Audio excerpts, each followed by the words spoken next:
Hi guys, எங்கள் வீட்டில் Sunday special கொண்டக்கடலை குருமா. உங்கள் வீட்டில் என்னென்னு கமெண்ட் பண்ணுங்கள். நம்ம இங்கே வந்து இப்போ வந்து கொண்டக்கடலை குருமா எப்படி செய்கிறதுன்னு பார்க்கலாம். ஃபஸ்ட்டு வந்து கொஞ்சமாக எண்ணெய் ஊற்றிக்கிடலாம். பாம் ஆயில் கொஞ்சமாக ஊற்றலாம்.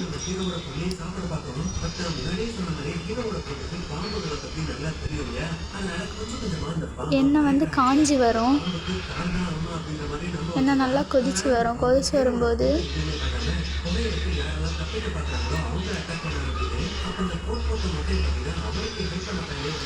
நல்லா கொதித்து வந்தோடனே ஒரு ஸ்பூன் அளவு கொஞ்சமாக கடுகு எடுத்துக்கலாம். கடுகு எடுத்து எண்ணெய்க்குள்ளே போட்டுடலாம். போட்ட உடனே டொப்பு டும்முன்னு வெடிக்கும்.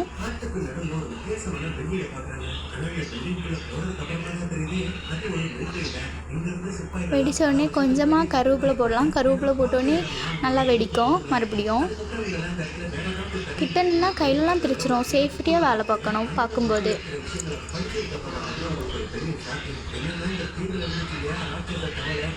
அடுத்து கொஞ்சமாக உள்ளி போட்டுக்கலாம். அதை நல்லா வசக்கணும். எண்ணெய் கூட கொஞ்சமாக உள்ளி போட்டு நல்லா வசக்கலாம். நல்லா வசக்கணும். உள்ளி கலர் வந்து மாறணும். அந்த அளவுக்கு நல்லா வசக்கணும். உள்ளி கூட கொஞ்சமாட்டு உருளைக்கிழங்கு வெட்டி வச்சுருப்போம். உருளைக்கிழங்கு கொஞ்சமாக போட்டுக்கலாம். அதுவும் நல்லா வசங்கணும். நல்லா உள்ளி கூட உருளைக்கிழங்கு போட்டு நல்லா வசக்கிட்டே இருக்கணும்.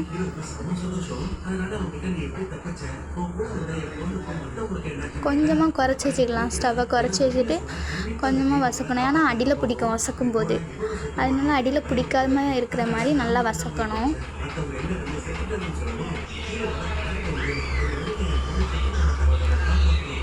அப்புறம் கொஞ்சமாக தக்காளி வெட்டி வச்சுருப்போம். அந்த தக்காளி எடுத்து கொஞ்சம் கொஞ்சமாட்டி இது கூட சேர்த்து அதையும் நல்லா வசக்கணும். இது கூட மிக்ஸ் பண்ணணும்.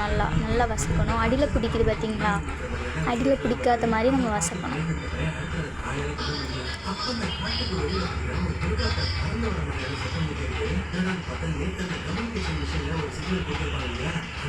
பார்த்திங்களா? குறைச்சி தான் வச்சுருக்கோம் நாங்கள்.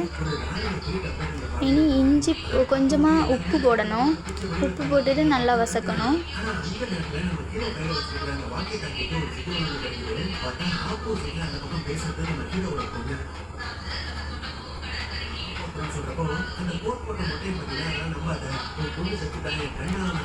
அப்புறம் கொஞ்சமாக இஞ்சி பூண்டு பேஸ்ட் வந்து நாங்கள் மிக்சியில் போட்டு அரைச்சி வச்சுருந்தோம். அதையும் கொஞ்சமாக போட்டுக்கலாம். இஞ்சி பூண்டு பேஸ்ட் வந்து ரொம்ப மணமாக இருக்கும். போட்டால் கறி ரொம்ப டேஸ்ட்டாக இருக்கும் குழம்பு. அதையும் போட்டு நல்லா வசக்கணும். வசக்கிட்டே இருக்கணும். அடியில் பிடிக்குது பார்த்திங்களா? அடியில் பிடிக்காத மாதிரி நல்லா வசக்கணும்.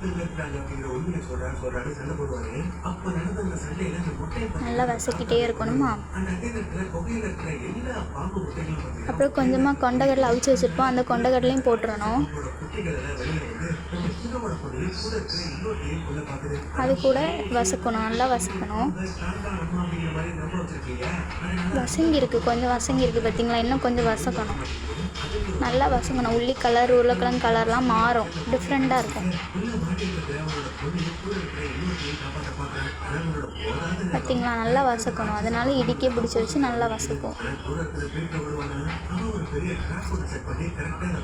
அப்புறம் கொஞ்சமாக தண்ணி எடுத்துக்கிடணும். தண்ணி எடுத்துட்டு கொஞ்சம் இப்படி இது வந்து வசங்கியிருக்கும். அதான் வசங்கியிருக்கிறத ரொம்ப நல்லா கரெக்டாக பார்த்துட்டு கொஞ்சமாக தண்ணி வந்து ஊற்றி கொஞ்சம் நல்லா கலக்கி விட்டுக்கிடணும்.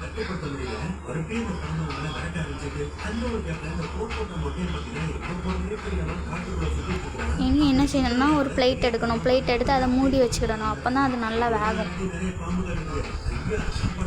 ஓகே, வெந்திருக்கு பார்த்திங்களா? வெந்திருக்கு கூட தேங்காய் வந்து நாங்கள் மிக்சியில் அரைச்சி வச்சுருந்தோம். அது கூட என்னெல்லாம் போட்டோன்னா கொஞ்சோண்டு வத்தல் பொடி மட்டும்தான் போட்டோம். வத்தல் பொடியும் கொஞ்சம் மஞ்சள் பொடியும் போட்டோம். போட்டுட்டு அதை வந்து இந்த குழம்புக்குள்ளே ஊற்றணும்.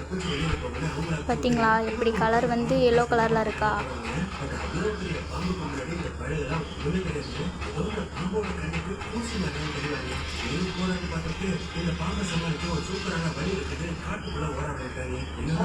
அப்புறம் நாங்கள் சிக்கன் மசாலா போட்டோம்.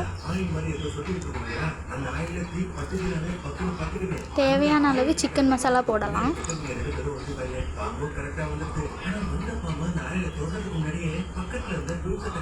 சிக்கன் மசாலாவை நல்லா கலக்கி விட்டுக்கிடணும் கரண்டி எடுத்து.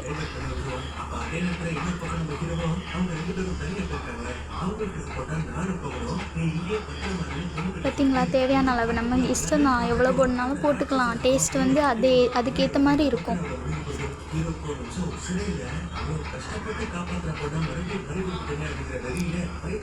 அதை நல்லா கலக்கி விட்டுக்கிடணும். ஃபைனலாக எங்கள் வீட்டில் குருமா ரெடி. உங்கள் வீட்டில் என்ன குருமான்னு கமெண்ட் பண்ணுங்கள்.